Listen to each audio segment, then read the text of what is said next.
Est-ce que vous avez déjà entendu dire que les babouins étaient des voleurs? Sûrement ou peut-être pas. En effet, et ce n'est pas n'importe quel voleur, étant donné qu'ils arrivent à s'approprier des bébés qui ne sont pas les leurs et qui ne sont même pas de leur propre race. C'est ce qu'on va voir aujourd'hui dans cette vidéo.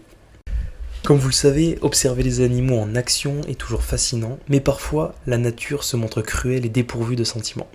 Alors pourquoi les babouins s'approprient aujourd'hui les petits d'autres espèces? Les babouins appartiennent à la famille des Cercopithecidae, autrefois surnommés cynocéphales. En raison de la forme de leur museau, similaire à celle d'un chien, ce sont des singes intelligents avec une structure sociale complexe. Ils se déplacent et se protègent collectivement contre les prédateurs, vivant en groupe de 70 à 80 individus, formant une force évidemment redoutable. Ils interagissent pratiquement et pacifiquement avec les humains. Les babouins sont facilement reconnaissables, se déplaçant à quatre pattes avec une queue relevée. Des recherches ont montré qu'ils sont capables de raisonnement abstrait, ce qui est illustré dans notre histoire aujourd'hui.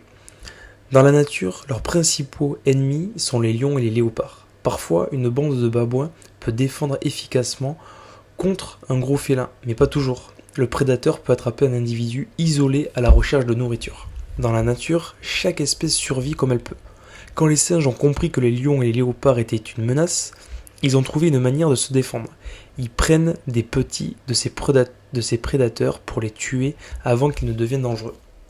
Les lions sont plus touchés, car contrairement aux léopards, ils vivent principalement au sol, plutôt que dans les arbres. La brutalité des primates peut s'exprimer et s'expliquer par le fait que si le lionceau n'est pas tué, il représentera une menace future. Parfois les singes tombent accidentellement sur un lionceau égaré, mais souvent ils organisent des raids sur les troupeaux de lions.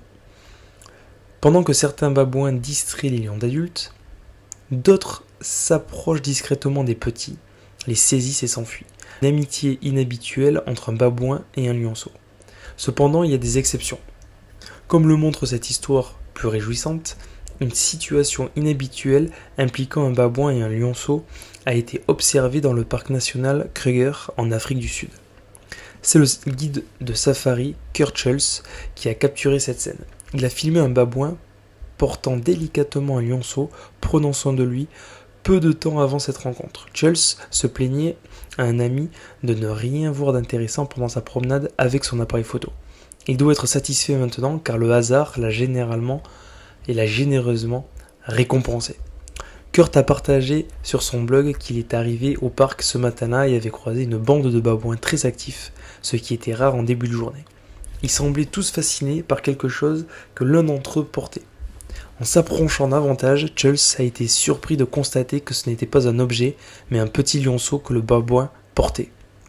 Ensemble, le primate et le lionceau rappelaient Rafiki et Simba du film d'animation Le Roi Lion. Cependant, ce qui a le plus marqué l'observateur, c'est la manière attentionnée dont le babouin s'occupait de lionceau. Le photographe espérait que l'amitié entre les deux animaux serait aussi tendre que dans un dessin animé, mais il était conscient que la vie sauvage était régie par les lois bien différentes de celles des contes pour enfants. C'est tout pour aujourd'hui. C'était les différentes informations qu'on voulait vous partager. N'hésitez pas à liker, évidemment, activer la cloche pour être au courant directement des dernières vidéos qui vous seront partagées. À bientôt.